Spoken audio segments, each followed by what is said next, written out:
Well, hi there. This is Phil St. Romain from the staff at Heartland Center for Spirituality. A couple of nights ago, I presented a webinar on critical thinking skills in the media, and the recording of it didn't come out very well. So I'm re-recording it here on Zoom, and we'll publish that if it comes out well, and hopefully it will. A little bit about myself. I've been on the team at Heartland Center for over 22 years. It's a retreat and conference center run by the Dominican Sisters of Peace in Great Bend, Kansas. Before that, I was on the staff at the Spiritual Life Center in Wichita for 7 years. So for about the last 30 years, I've been in retreat ministry. Prior to that, I spent some years doing alcohol and drug abuse counseling, and even had, prior to that, a career as something of a biologist, getting my master's degree in biology at the University of Southwestern Louisiana, now UL of L. And it's there that I picked up critical thinking skills and was invited to do a course on critical thinking skills and the media by Baker University in the early parts of 2004, 2005, the early 2000s. This was a graduate level course. It involved around 30 hours of presentation. Undergrads could take it as well. And then after a few years, I didn't teach it anymore. I'm not sure if they still are. So we're going to be covering a lot of that material tonight, kind of a crash course, emphasizing some of the most important things. I'll also say that I'm married for quite a few years, 43, almost 44. And we have 3 grown children and 6 grandchildren, and you'll hear a little bit about them as we go along. So let me get into our presentation here.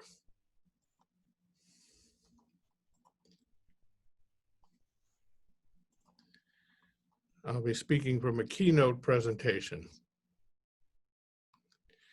This is our topic again, critical thinking skills and the media. And I hope you will consider supporting our ministry. This webinar was presented at no fee. Our doors had to close in the middle of March to hosted groups, to our own in-house programs. And so we lost a considerable amount of income from that and are trying to do more online outreach. And this is one example of that. So there's the donation link. And if you want to send a check, we're happy to receive checks as well. Our goal will be to review the interplay of facts, opinions, and bias, and what we might call spin as well. We'll do a quick review of logical fallacies that can distort an opinion, distinguish between different kinds of media bias, and identify helpful, trustworthy sources of news. So in a way, this is going to be, you might say, have a lot of what might seem complicated material, but it will also have some material, some go-to material that will let you just sort of cut through everything, some trustworthy material to turn to, okay? Well, let's start with some very basic things, facts and opinions. When our 2 girls were small, about 11 and 9, maybe, grade school still, but starting to think about things and reason about things fairly well, I would play this game with them called Facts and Opinions. Later, I played it with my son when he was old enough, but we'd have to play it just he and I. So I might put up something like this. This is an apple. Is that a fact or an opinion? I'd explain to them a little bit about what a fact was, what an opinion was. And of course they'd say, well, yes, this is a fact. This is an apple. And so it is. Apples are delicious. They both liked apples. And so they say fact and say, no, what if some people don't like apples? If you like it and it's, for you, but not everybody does, then that's more of an opinion. So they got that. That's one basic difference. Teresa likes apples, one of my daughters, And that is true. So Teresa liking apples is a fact. Even though it's a subjective kind of a thing for her to like it, she might also not like it, but she does. So that makes it a fact. All apples are mostly red. Now, that's a statement that is presented as a fact, but anyone who's ever been to the grocery store or the marketplace knows that there are other colors for apples, right? There's golden apples, there's green apples, like that one. And so it's a statement that's presented as a factual statement, but it is in fact wrong. It's not a fact. It's a false statement. Red apples taste better than green. Well, fact or opinion? And so one of them would say fact because they like red better than green, but the other one say, no, that can't be a fact because I like green better than red. Rita likes green apples more than red ones. I think that was true. She might correct me about that now. So anyway, that's something of the little game, and they like to play it, and every now and then they would even ask me, Dad, can we play the fact and opinion game? And of course, then I'd have to try to figure out how to make up some facts for them and some opinions just to see if they'd know the difference. And from time to time in our family conversation, someone would say something and I'd say, is that a fact or an opinion? So very important to know that, and I'm sure you know the difference, but we start at the bottom and work our way up here. So facts answer the question, did you know? And hopefully what follows is something that is true. Facts are what happens to be the case. They have a ring of objectivity to them. Doesn't matter who believes it. If it's a fact, it's a fact, okay?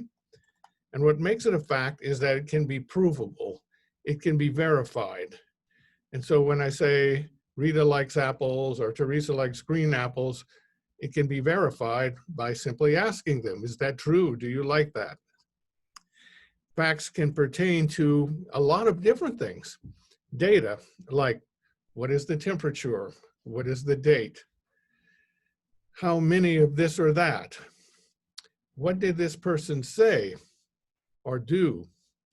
That would be the action part. Opinions, it can be what someone or some group believes. So it can be a fact that a person believes a certain thing or a group believes a certain thing. And if they do, in fact, believe that, then it's a fact. So you can have facts about opinions. Again, we see that. Values, too, this is what someone thinks is important. And if they do, in fact, think that's important, that makes it a fact. So a few examples then of how this comes into play, because distinguishing whether something is a fact or not is a very important part of critical thinking and critical reading of the media. So here's a couple of examples. You know, there once was a time when we didn't have the internet, and then we had the 2016 election and social media and so forth. And so people pass around all kinds of information as though it is factual. And this is one that came to my attention a number of times in the run-up to the 2016 election. People know that I'm a Catholic, and so my Facebook friends would send me something, did you know that Pope Francis endorsed Donald Trump for president? I guess that's because Trump is against abortion or something. And they wanted to know what I thought about that. They didn't want to know whether I thought it was true or false. They wanted to know what I thought about the Pope endorsing Trump. They had accepted that as factual because it has a nice professional looking headline. It was done in a nice slick article where there was something like an interview that was done with the Pope and Trump. And here they are in a picture together, so it must be true. Well, of course, we'll talk about that, because what was also happening was they were sending me this kind of headline with this kind of picture of the Pope shocking the world by endorsing Hillary Clinton for president. And the article had exactly the same kind of interview, only where the word Trump appeared in one, the word Clinton appeared in the other. This is probably an example of the kind of stuff that Russian troll forums were sending to the United States in the run-up to the election, just to get our people riled up and divided among each other. So, of course, the first thing you have to do with an article like this is to say, did the Pope really do that? And if you want to say, come on, the Pope wouldn't do that. And somebody said, well, there's two popes. Why couldn't he endorse two people for president? Which is, they really aren't two active presiding popes, but it was an interesting angle on things. So what do we do about that? How can we know if an article like this is true or not? Well, one thing you can do is simply type in that question. Did the Pope endorse Trump for president? Into Google or Yahoo or whatever your search engine is. And you'll probably get some result that will take you to a fact check site of some kind. So just copy paste the headline into the browser and see what happens, or ask the question your own way. Here are some fact check sites that you might be on the lookout for. One is called Snopes.com. It's been around for some years. It checks a wide variety of topics. It started off by checking out what are called urban legends, different kinds of stories that seem to kind of, be far out, and you can always check and see if it's true on Snopes. Factcheck.com. PolitiFact will usually review more politically oriented kinds of information to see if it's factual or not. And Washington Post has a fact checker, Reuters does too. And what's interesting about these fact check sites is that they will sometimes tell you that something is partially true, that this part of it is true, but this part is not. So they'll give it a rating, true, false, partially true, partially, a continuum of sorts. I think the Washington Post, I think that's the one that has the Pinocchios, whether it's 1, 2, 3, 4 lengths of the nose on the Pinocchio. A 4 Pinocchio would be a really bad lie. And so there are other ways of evaluating it. And I've told people about these sites, and one time someone told me, well, Snopes is liberal. The people who run Snopes are liberals. And what's the problem with that? It doesn't matter if they're evaluating for facts. It wouldn't matter if they were a card-carrying Chinese communist. If something is a fact, it's a fact. There's no conservative or liberal facts. If the Pope endorsed Trump, he did. And if he didn't, he didn't. So you can check that out. So here's another one that came to my attention recently. Let's see if I get this right. Yes, here we go. My notes here. So this is called a meme. Memes are little graphics that have a message on them. And this was making the rounds on the internet. No social distancing or masks for these two demons who are shutting down an entire planet. And who are these two demons? Well, the one on the left is Anthony Fauci, and the one on the right is Bill Gates. Fauci, of course, has been on the TV many times talking about the coronavirus pandemic and how we can cope with it and what we can do to take care of ourselves. Bill Gates is CEO, or was, of Microsoft, and is involved now with working to help countries get their people vaccinated. That's one of his many projects. Excuse me. So here they are walking along a sidewalk, no social distancing, no masks. Looks like they're hypocrites, right? So what can you do about that? Well, you could type in a search query, again, to say, to just inquire about the picture itself, but there's a really neat feature. You can do a search on Google to find similar pictures. So you would type in a picture search in the Google query, and you would get a prompt to be able to choose this picture. Let's say you downloaded it to your hard drive, and it would find similar pictures on the internet for you to compare it with. And lo and behold, look at this one. There they are. Does it look like the same picture? It is, except the man on the right is cut out, Francis Collins. The three of them were attending a NIH, National Institute of Health meeting in December 2018, right at the height of the coronavirus, right? No, wrong. We didn't even know about that at the time. So very misleading kind of picture that some fact check site viewed as wrong. And so here's an example of a person who had shared it, and it was considered fake by the social media site that had hosted it. So that happens sometimes. Social media sites will evaluate certain messages, especially if they're harmful. And they were kind of on the lookout for that during the coronavirus, well, as we go along with that. So keep that feature in mind too, that you can fact check memes by checking out the picture, or again, you can type in the information. Do Bill Gates and Anthony Fauci wear masks in public and socially distance? Well, indeed they do. The other one is opinions. Facts are objective and opinions are usually considered personal, subjective evaluations about something.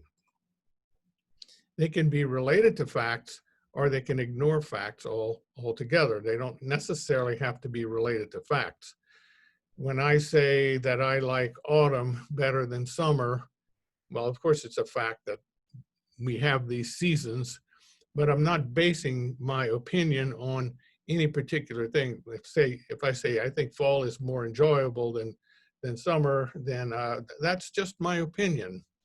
And you might have a very different opinion about that. And sometimes people can have different opinions about the same facts, and we'll give some more examples of that. You can even have opinions about other people's opinions.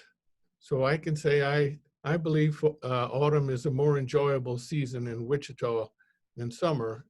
And someone can say, no, I strongly disagree. I don't know why anybody would say that. Summer is definitely more enjoyable out here. So you can have opinions about opinions. Opinions can be well-reasoned or not. And of course, it depends what the topic is as to how important that is. Opinions often employ values. They can be skewed by biases. And so a value statement would be, it's better to be frugal now than impoverished later. Sort of a penny saved is a penny earned kind of thing. That's a value statement. And someone can say, no, I disagree with that. I think, we ought to let the good times roll. We don't know if we'll be alive tomorrow, so have fun while you can. Also another opinion based on different values. No woman should be a CEO.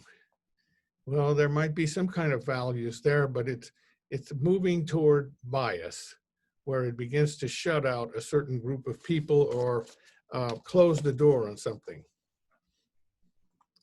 The ideal to strive for is what we might call a compelling opinion. This is an opinion that is not undercut by facts. So recently, someone told me on Facebook that it really doesn't matter if you wear a mask or not. It's their opinion that masks don't make any difference in preventing the spread of COVID-19. And so that's a poor opinion. It is undercut by facts. There are studies that show that masks do help to prevent the spread. Clarity in connecting the available facts with the application of values would be part of a compelling opinion as well. It's not too distorted by bias. Some bias is natural. It's not a fatal flaw in sharing an opinion, but it doesn't take the opinion into the realm of propaganda. It avoids the use of logical fallacies to make its case. So here's an example of a statement that I think is a compelling opinion, and it is an opinion. As incidents of COVID-19 became more numerous, there was increased concern for the load that our healthcare system could bear. So it was necessary that governors impose mitigation measures to restrain the spread of the virus. Well, what about that? There's facts and opinions mixed into this statement. As incidents of COVID-19 became more numerous, there was concern for the load that our healthcare system could bear. That's true. That's factual. That actually happened. So it was necessary that governors impose mitigation measures to restrain the spread of the virus. That's the opinion part. And so you might say, well, I can buy the first part of that statement. We needed to do something, but we didn't need to do it like that. We could have done something different. We could have taken a more relaxed approach. You know, so you can have a difference of opinion about the same facts. Logical fallacies are part of spin.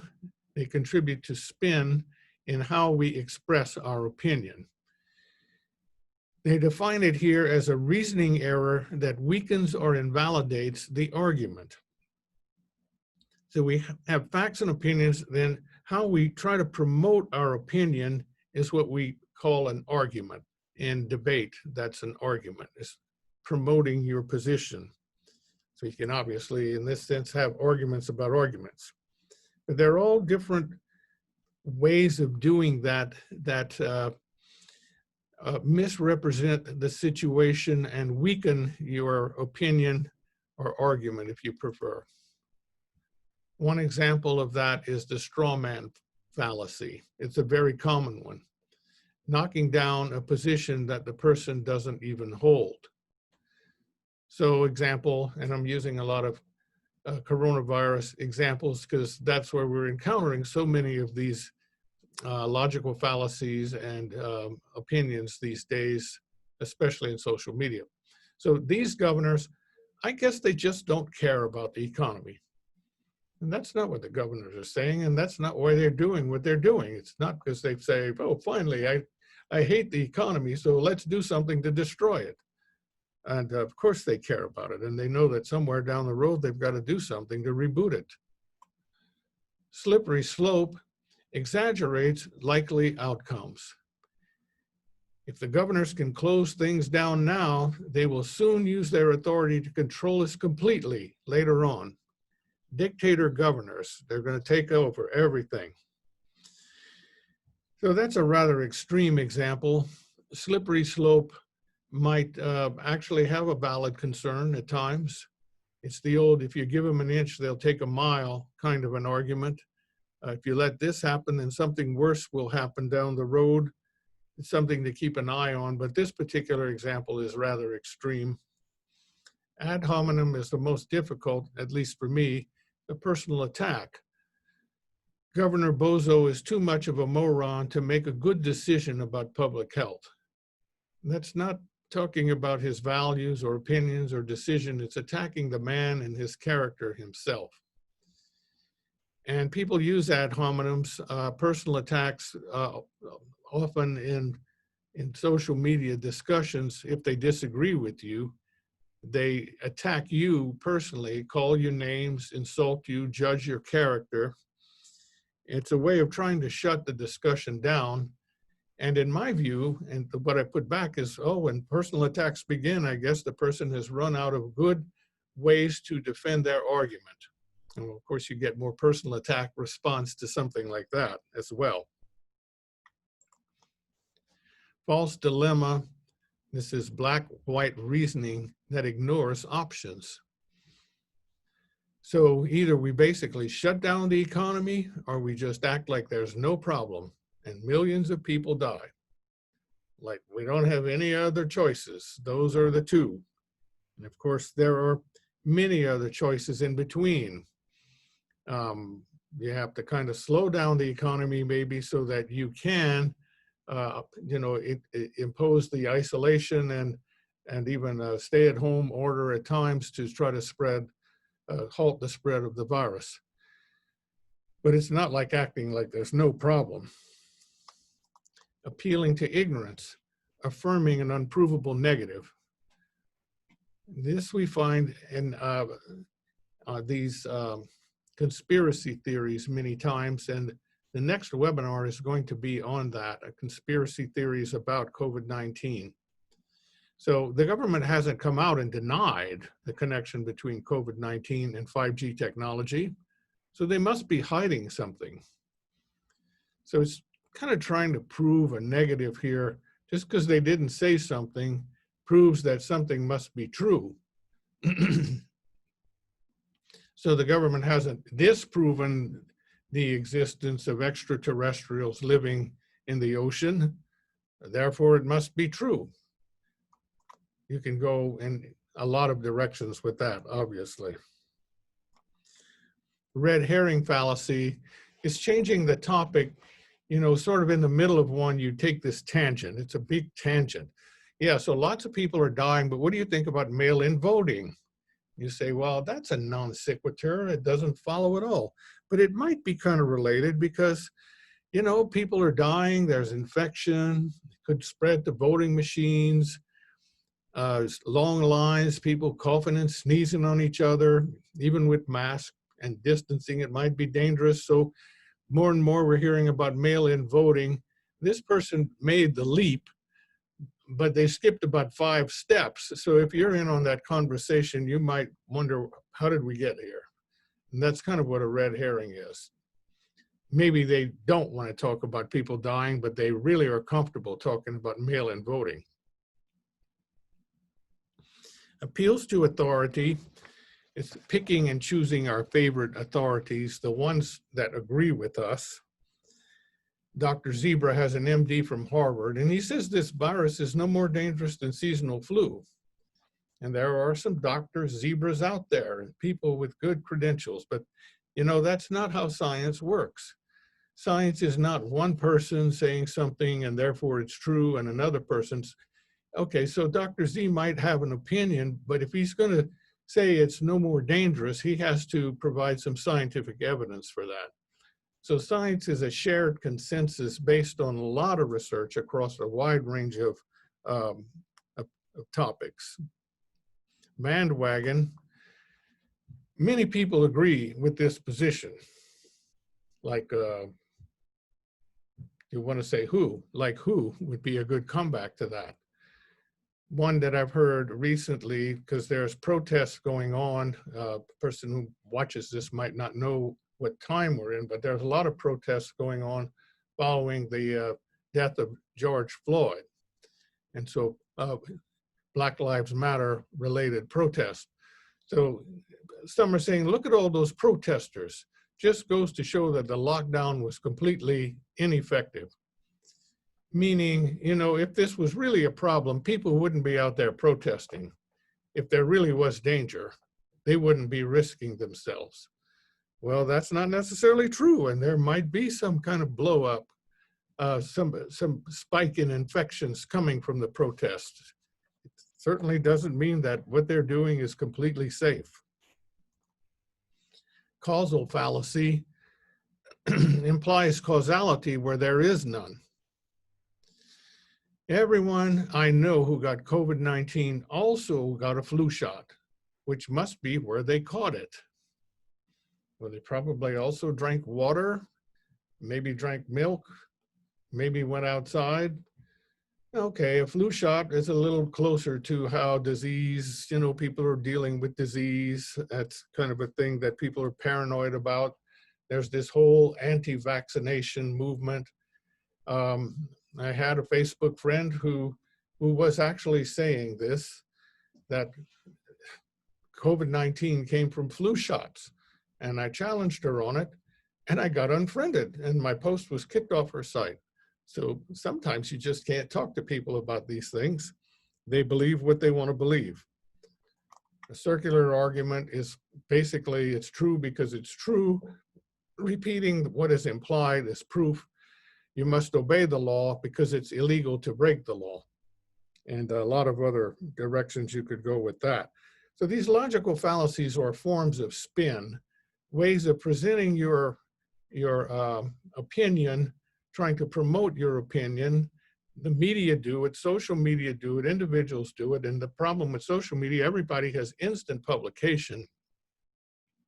Traditionally, the media would do some research, try to eliminate these fallacies unless they're like, far out publications. But mainstream media were careful about that. People are not so much anymore. Spend a little time looking at bias. Bias slants the direction we go with our opinions. Sometimes in a really unhealthy way, sometimes, oh, not that bad, Sometimes it's even kind of fun. We'll talk about some possible fun biases. I know the word is not usually associated with fun, but it need not be. Individual bias. This is skewing an opinion to make oneself look good. And I know we've never done that, right? None of us. And it's maybe a little bit harmless, especially if you're not distorting the facts too much. But the toxic manifestation can be narcissism, where you might even be putting others down to put yourself up, and selfishness as well, that can show up. Psychological bias, opinions skewed by family of origin issues. Oh, that comes out all the time. I know so many people, for example, who don't want to engage in anything that seems like it's conflictual. They'll say, I don't talk about politics or religion, everybody just gets mad. Well, that's the problem, is that they get mad and they're too immature to talk about politics and religion, because those are topics that we need to be able to talk about. Group bias is very common, having one's opinion skewed by the group one identifies with. And so this can lead to racist, sexist, ageist, xenophobia, and so forth, slanting one's opinion against a group, promoting a different group. General bias, opinion is skewed by resistance to learning, by closed-mindedness, apathy, laziness, unwillingness to admit mistakes or errors. I think it's typified by the character Matthew Harrison Brady in the play and then movie Inherit the Wind, where on the witness stand, he's being questioned and he says, I don't like to think about things I don't like to think about. And that's a good example of general bias. Media bias is usually some form of group bias. The facts and opinions are presented in such a way as to make one group look better than another. And often, especially in cable news, it's a political bias, that we feel like the news is slanted to make Republicans look good or Democrats look good, and that'll depend on the channel you're watching. The echo chamber, as we'll talk about soon. This isn't necessarily a bad thing if the media acknowledges its bias and is honest about it. So, here's a slogan: upholding conservative values since 1953. Well, if you go to a media resource that has that as its slogan, then you know what you're getting into. They're going to give you the conservative angle on things. Not a bad thing if you want to know what that is. It's also acceptable if the media makes proper use of facts in expressing opinions and doesn't use logical fallacies to accentuate a certain set of values. So the media can make use of facts, and they can kind of, talk about it and reflect on it and engage values that slanted a certain way without doing, without being off the chart and being destructive. I think they all do that.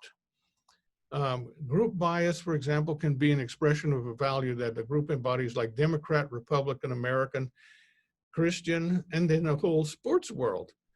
I mean, Kansas City Chiefs fans have their own radio station. You listen to a Chiefs game, and After the game's over, people call in and they process the game. And I mean, if the Chiefs are doing well, last year they won the Super Bowl, you know, if you're a Denver Bronco fan and you call in to criticize the Chiefs, you're going to get some heat. So they have their station, they have their bias. Nobody's going to go in and say, hey, Kansas City Chiefs radio station, you're biased. You should be giving us both sides of the story. No, they shouldn't. And that's kind of the fun part. If you're a Chiefs fan, you want to go there and you want to just talk Kansas City Chiefs stuff. Go to another station if you want to talk about something else.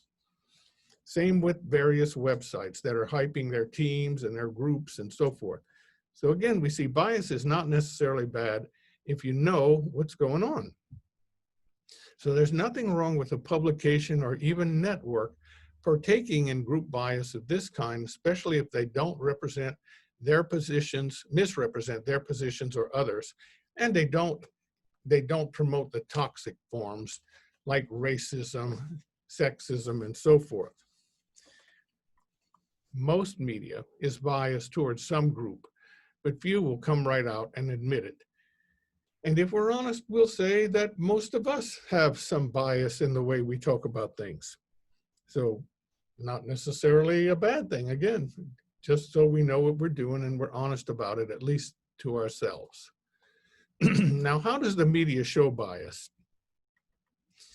Here's a question. Here's a statement I came up with. I read some time back. Don't believe everything you read on the internet. Abraham Lincoln. And you know, somebody asked me, actually said, where did Lincoln say that? And I thought, there was no internet when Lincoln was president. And so, you know, we seem to have a kind of a trust that what we see in print media and even digital media must be true. We have a tendency to believe that. So it was just kind of a funny statement, because bias should lead us to reflect on how the media presents information. So what are the stories they decide to cover or not cover? How, for example, did they cover the demonstrations, the Black Lives Matter demonstrations that have been taking place lately? What did they put forward? A lot of pictures of police brutality, a lot of pictures of people protesting peacefully, rioters. You know, what did they accentuate? What emphasis or priority is given to a story? Where do they place it in the media? What facts, what sources are used? What narrative is developed around the facts? Few of us want just the facts. I hear people say that all the time. Why doesn't the media just give us the facts? Yeah, that would be so much fun to read. At 2 o'clock on Saturday, the 16th, this group walked a quarter of a mile downtown holding signs that said this, and the wind was from the southwest at 10 to 15 miles an hour. Well, you'd quit reading that right away.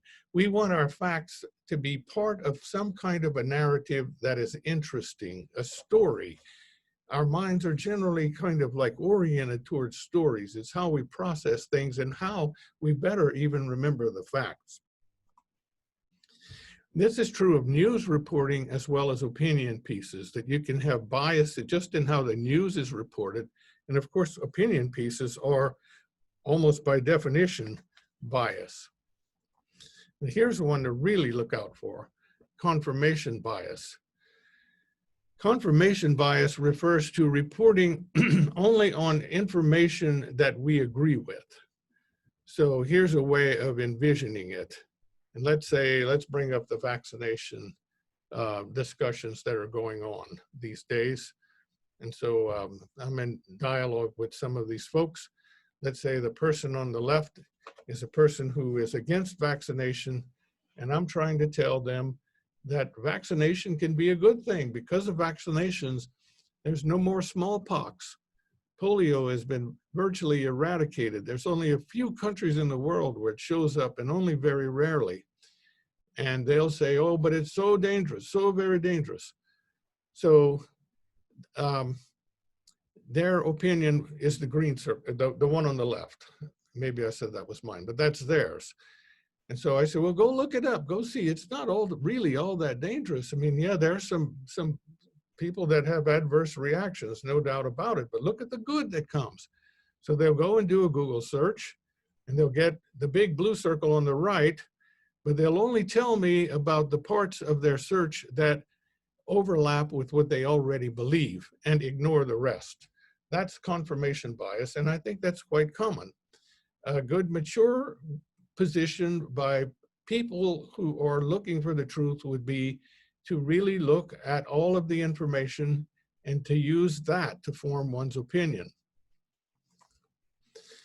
Well, now here's the easy thing. It's just to like, if you were to ask me, so what do I think are some good, reliable sources of media information? This is one site's evaluation, and it rings pretty true to me. I might want to move some of them around a little bit, but by and large, I think it's just fine. The column on the left is far left, and then we have left, then centrist, right, and far right. And if you look at the slide more closely, you'll see that it leads you to a website that explains how they did their evaluation.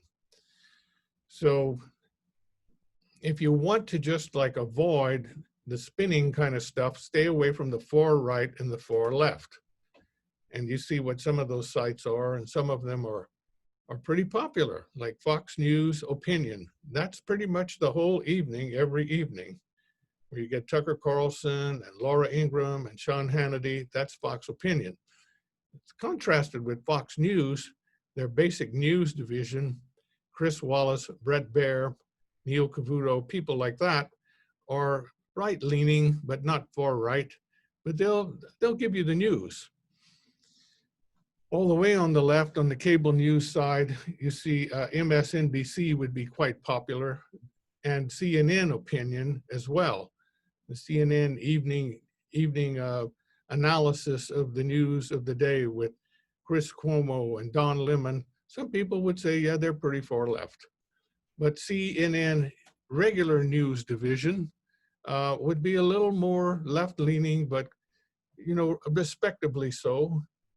They're not slanting things too much. Same down the middle, and my favorites, the ones I rely on for news would be Reuters, USA Today, are at the top of my list on websites to visit. And for television, I like the PBS NewsHour.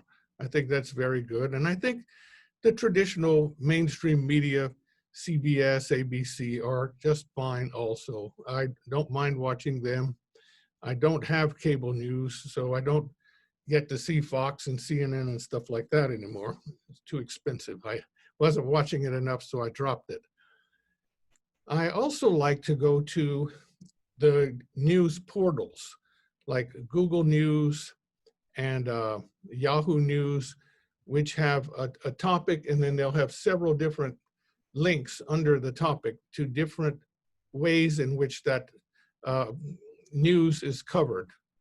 So that's a good way to look at various viewpoints as well. So your takeaway from this might just be simple. Well, if I don't want to have to sort all this out, I can just go to USA Today's website, and I'll get the straight scoop there, and I believe you will. Or NPR or PBS, something like that. The biggest problem nowadays, of course, is cable news to some extent, but also social media.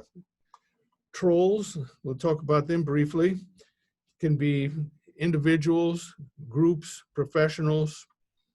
It's a fun name. This is a scary character too. Trolls mostly hang out on social media and online comment sections of other media. So media will often have an opinion piece, and then you'll be able to type in comments. And oh boy, if you really want to read the free-for-all, read the comments. So they hang out there to insert their own comments, often with a strong bias against some group or any group but their own, or sometimes they're just there to make trouble. They intentionally misrepresent facts. They basically speak in logical fallacies. That's That's their language of preference. They know all of them and use them widely. And misrepresenting others' opinions, especially using ad hominems when interacting with those who disagree with them. They'll call you names, they'll insult you, they'll make you feel bad. Of course, you don't have to buy what they say. It's just simply not true. They hide behind the ruse that they're just expressing an opinion. And if you were a tolerant, mature person, you could accept that, which is also trolling. It's another way of trolling. Uncharitable and mean-spirited in their dialogue. They're a waste of time to talk to. If after a couple of exchanges with someone, especially on social media, you realize this isn't going anywhere, this person isn't listening, they don't seem to be able to communicate, to dialogue, you're probably dealing with a troll. And on social media, you can usually unfollow or block or ban, unfriend, and sometimes even report trolls. Echo chambers are, in my view, a huge problem. They indulge profusely in what we've just talked about as confirmation bias. This refers to people reading and listening to only those news sources they agree with, especially on cable TV. And they tend to avoid others that have differences of opinion. So what's happening is the media are providing people with news and information they know their audience wants to hear to keep them tuned in. And they have a tendency to demonize other media outlets to keep their viewers from tuning in elsewhere. So if you're listening to some sort of radio is part of the media here too, conservative talk show, they'll talk about the lame stream media, the liberal media, stuff like that. Like that kind of media is really a problem. Listen to us, believe us, we're trustworthy. Tune in, and by the way, buy the products our advertisers are pushing. Fox News for Republicans and conservatives, also talk radio, MSNBC for Democrats and progressives, and there's a lot more we could list there, but those are two examples. What happens is there's a tendency then to reinforce and deepen divisions in the country. I no longer even will post on Facebook, if I can help it, an article that seems to be well done from CNN. Even if it's fact-based and it's from their credible news division, because I know everybody on the right will say, that's CNN, fake news. Donald Trump has considered CNN fake news, and now they think anything that comes from CNN is fake news. So they won't even listen. If I can find it on another news source, then I will. So it's shut down people listening, it's deepened divisions, it keeps us locked in our own little echo chamber so we don't talk to each other and listen to each other. A few guidelines. First, if you're reading something and you're not sure about it, you're going, I wonder if that's right. Like the other day, a Facebook friend had some lengthy quote by Henry Kissinger extolling the wonders of President Trump. And I thought, well, that doesn't sound right. I mean, I know Kissinger and Trump know each other. And so I did a quick search, and well, parts of what was in that article were true, but parts were not. Parts were embellishments that someone had taken the liberties of adding. And what the reason, and so it's just paying attention to your inner response. Like, really? If you go like that when you read an article, just like fact check it in the way we talked about earlier. Stay away, if possible, from media sources that are extreme left or right, unless you like getting mad or you just want to see what they're saying. They're not only biased, they're twisted. There's something wrong with the way they talk. Not just logical fallacies, not just spin, it's beyond that in some cases, twisted. Be on the lookout for logical fallacies and bias. Again, trust your gut, your emotional response. When that comes up, you'll know it. Something wrong with that. For important stories, read what is stated in different media sources. It's a really good idea. So what does this one say about it? What does this one say about it? Get a few little angles on it, and then make up your own mind. You're entitled to a well-informed opinion of your own. This is following the steps of decision-making, the critical decision-making process that comes from, again, Lonergan. We talked about his approach to bias, but his three-step approach to making a sound judgment is be aware of the information, then what questions are raised by that, what people are saying, what you wonder about from it.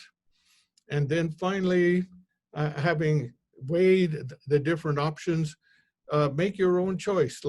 So what I believe, what seems to be the truth here, and keep your mind open. You might get some more information and change it later on, but for now, make your own decision. A compelling opinion, a good one, is not undercut by the facts. Nobody can come back and say, well, you believe this, but actually there's no basis for it. Clarity in connecting the available facts with the application of values, is not too distorted by bias, avoids the use of logical fallacies to make its case. So if you can do that, think it through, avoid these pitfalls here, you will have arrived at a very good decision. And that's what we hope for. So I will stop the presentation here, and we'll encourage you to share this with others who may be able to benefit from it, and look forward to seeing you in future webinars. I have one coming up soon on COVID-19 conspiracy theories and the mark of the beast. And so if you've had this presentation, that will prepare you well for that one that's coming. So take care, God bless, be well.